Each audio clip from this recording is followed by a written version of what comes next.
Hello everyone, সবাইকে জানাচ্ছি good morning. কেমন আছো তোমরা সবাই? আশা করছি খুব ভালো আছো। আমিও ভালো আছি। দেখো সকালবেলা এই যে রান্নাঘরে চলে এসেছি, এখন রান্না করব। আর আজকে যত সম্ভব সিদ্ধ ভাতই রান্না করব। সিদ্ধ ভাত প্রায় হয়েই গেছে, এই যে দেখো।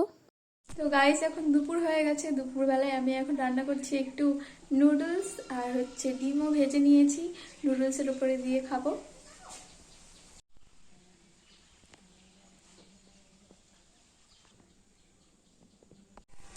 ছাদে থেকে নিচে চলে আসছিল, কারণ রোদের যা তাপ কি বলবো। আর পুরো গা পুড়ে গেল মনে হয়। যতদিন শীত এসছে আর কি, ততদিন সব দিন তো রোদেই উপরে স্নান করেই চলে যায়।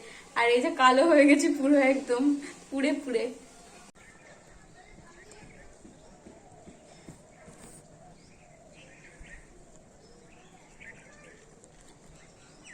তো এই যে যে জামাটা দেখছো, আমি কিছুদিন আগে এটা অনলাইন দিয়ে অর্ডার করেছিলাম আর কি, শীতের জন্য।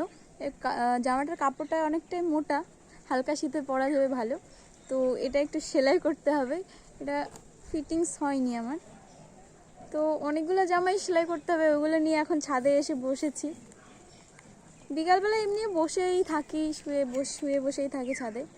তো ভাবলাম যে আজকে জামাগুলো একটু গুছিয়ে নিয়ে ছাদে আসি, একটু এসে সেলাই করা যাক জামাগুলো। আর এই যে এই জামাটা দেখছো, এটাও অনলাইন থেকে নিয়েছি, কিন্তু এটা সেলাইও করিনি, কিচ্ছু করিনি দেখো। আর আমি এমনিও একটু ঢিলা ঢিলা জামাই বেশি পরি।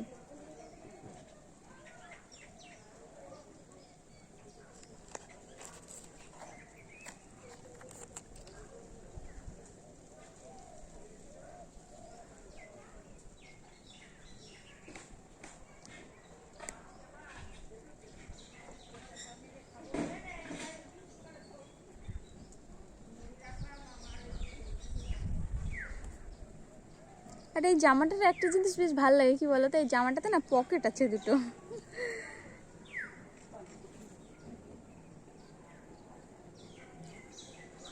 কি করে যে সেলাই করবো বুঝতে পারছি না। এই জামাটার পকেটটা সেলাই হয়ে যাবে যদি আমি আর চাপাতে যাই। সন্ধ্যা প্রায় হয়ে এসছে, আমার মা দেখো এই যে রান্না শুরু করে দিয়েছে রাতের জন্য। সকালবেলা বাটা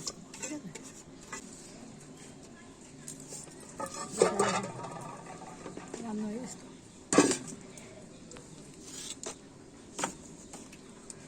আমি চা করে নিয়ে এসে মায়ের সঙ্গে গল্প করছিলাম আর চা খাচ্ছিলাম। একটু খিদেও পাচ্ছিল, ওই জন্য চা বিস্কুট খাচ্ছিলাম, চিনি ছাড়া চা কিন্তু এটা। তো আজকের ভিডিওটাও এখানে শেষ করছি। ভিডিওটা তোমাদের কেমন লাগলো অবশ্যই জানিও, আর দেখা হচ্ছে নেক্সট ভিডিওতে। টাটা।